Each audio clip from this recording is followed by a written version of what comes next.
today. You know, all the big guns are out here, so it's going to make for some interesting racing. But we're having a good weekend. We're having a fun weekend. We've got a lot of family and friends around, so we've been able to enjoy it without that pressure. We're very happy about that. As we take in an aerial view of the impressive complex at Carnival City just outside Brakpan, the battle in the special vehicles with Marsh and Whitehouse, who had a slender 8-point lead over the Harpers, with Clint Gibson and Marcel Trethroy in good nick in the last few weeks, coming off a fine showing in Lydenburg.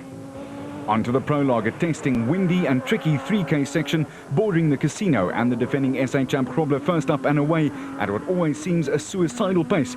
But Mr. G is always superbly in control. He was second fastest over the 3,000 odd meters and clocked 4 minutes and 16 seconds.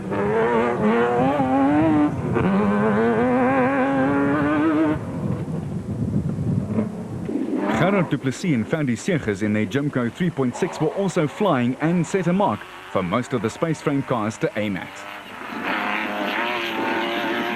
And that's exactly what Mark Corbett and co-driver Jean Moore went for, to set the quickest time possible over the short start to the prologue. The softly spoken driver was hard on the throttle.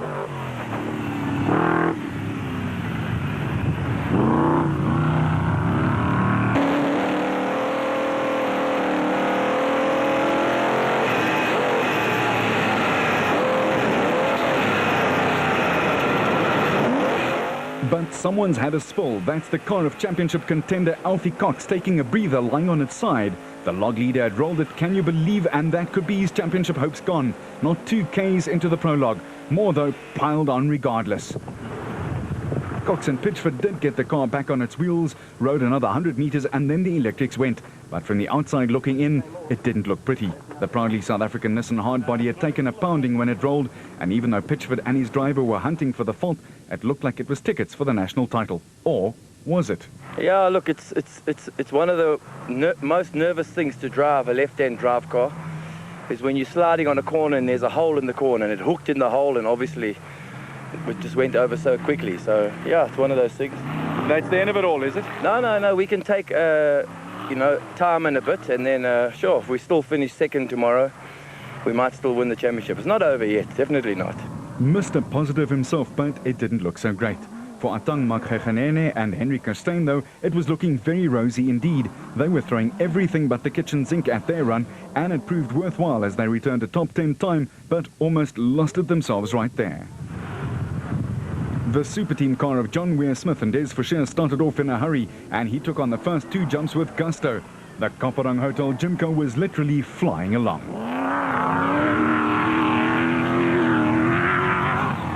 Gary Bertelt and Siegfried Rousseau in their advanced soft bat were 9th on the A-class log. They had a win at the Nissan Sugarbelt 400 way back in March, but could not finish in Polokwane and didn't score enough points in the Toyota Dealer 1000 in Mpumalanga either. As for the Super Pay team, Rob and Gareth Walk, they had one eye on a place in the top 3 on the log and another on a victory here in Brakpan. The Chenoweth and Full Cry sounded good.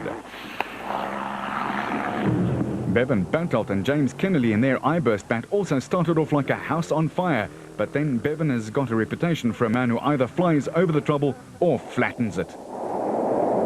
The revelation of the latter part of the season, though, was Clint Gibson and Marcel Trethroy in the Gibson Plant Hire bat.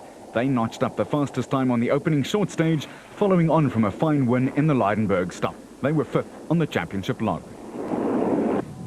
Will Battershill and co-driver Reg Sutton were next, and they were experiencing electrical problems which slowed them down. But their Rob Steel Structures Jimco was also sounding in good voice.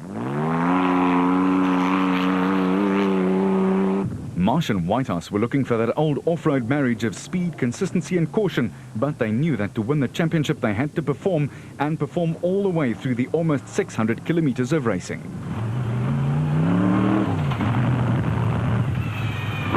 The Harpers, Nick and son Ryan, were going along well and were still on a high from their victory in the Lesotho 400.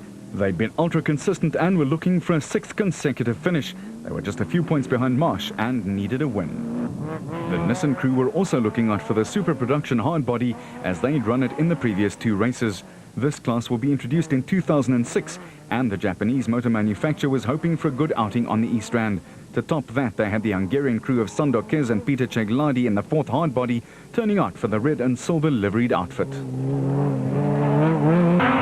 As for the other big-name Japanese make in South Africa, Toyota, they were in with a shot at the manufacturer's title, trailing Nissan by just 33 points. But they were also without Marc Cronier, who had a horrendous 8-time roll in Leidenburg. Their first SP car was debuting with Cliff Barker driving and Chris Birkin calling the route. The big SP is obviously handling well. Why? Well, these in-car pictures tell the story. As you cross the car road, go left. A little bit more. Go here, left. After the second jump, flying finish. For the sponsors of the Ford Carnival City 400, there was only one car left, Manfred Schroeder and Alec Harris's big Ford Ranger. The other car crashed the night before as it was being taken back down to the start, so Schroeder knew that the pressure was on. Chris Visser and Jaapie Badenhorst in the Tyco Toyota Hilux notched up a 4-minute and 48-second clocking, which left them middle of the pack in the 70-plus car field.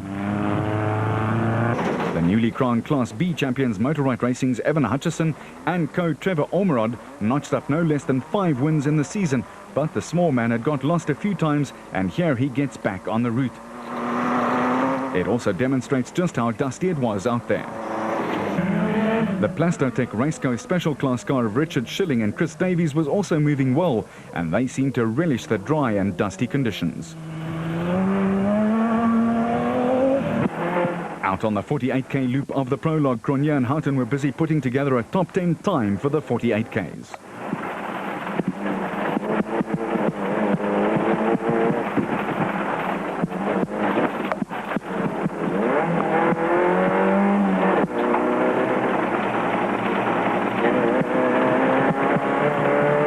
Don Thompson and his navigator Wally Poulet and their Zarko stunned all and sundry by clocking up a time good enough to leave them in the top 10. A great drive from them on day one. Nandus Alberts and Colin Hunter had prepared their car well, and the Aceco was doing the business for them. They were just outside the top 10 after day one's toils. Going for a world record 21st finish in a row, Henry Zamatin and Bodo Zwegler were, as always, in one word, consistent. Their Obi Mitsubishi took them to the edge of a class championship. The Total Motorsport porter of Shamir Variawa and VZ Van Zyl was once again in contention early on. They flew past Bodo Bertelt in his Boss Manufacturing Orco. What happened here, we were going along nicely and suddenly the steering got worse and worse and worse. I would turn the wheel and there was no reaction. And then I could turn from left to right, no reaction, the car just went straight. The whole steering box is disintegrated. So we had to pull out, there was no way of going further at all.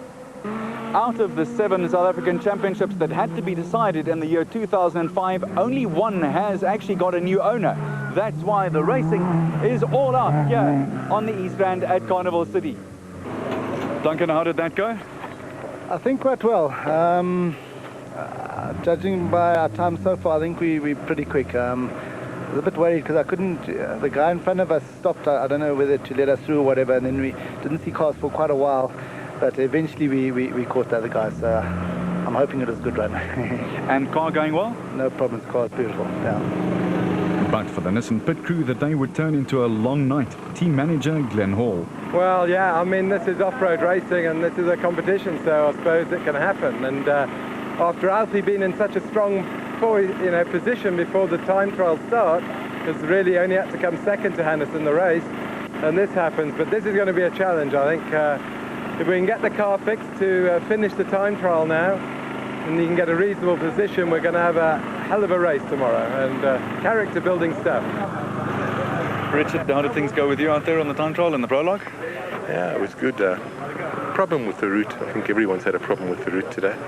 The route's basically very nice, but the marking's not good. I'm surprised. These organisers are known for good marking, and so you kind of trust the route schedule, but we went on a few route marches today. But they were not the only ones. Manfred, how did that go? Very well. Except he got lost a couple of times, and we took it very easy. I mean, over the rough stuff, and everything went according to plan. I mean, the bucky, I don't think there's anything to do except fill up and to be ready for tomorrow. I've been talking to the competition, and I must tell you that they're very aware of you, right on their butts. No, I mean, even while Chris Visser caught us, so he made up 2 minutes on us, so he's flying, and we just let him past, and we know what we have to do, and that's what we're going to do tomorrow. Hutchison and Ormerod were going well and had no visible signs of trouble after finishing, but they had what the boys in the sport call a moment. So we had a little bit of a moment. I think we were off the route slightly, running next to a tar road. 6,000 RPM in the fifth gear, we were 160, and we came across a big water slit, and unfortunately straight into it, hit on the other side. And all we could see out the windscreen was ground, and I thought we were going to roll, but managed to land back on its feet. So we're very happy about that. You want to give us an insider's tip of how you avoided rolling it? Oh, well, with the back kicking up, all we could see was the ground in front of us, and I could feel the car moving to the left, so I tried to correct it, hoping for the best, and it seemed to work out. When it landed, we managed to correct, and half skill, three-quarters luck. Well, the proudly South African Nissans again brought home the bacon, but not as expected. Duncan Vos and Henny ter Steege took first after the day's racing by 28 seconds from Weir Smith and Forshire, with Bartelt and Rousseau a further 34 seconds back. Go!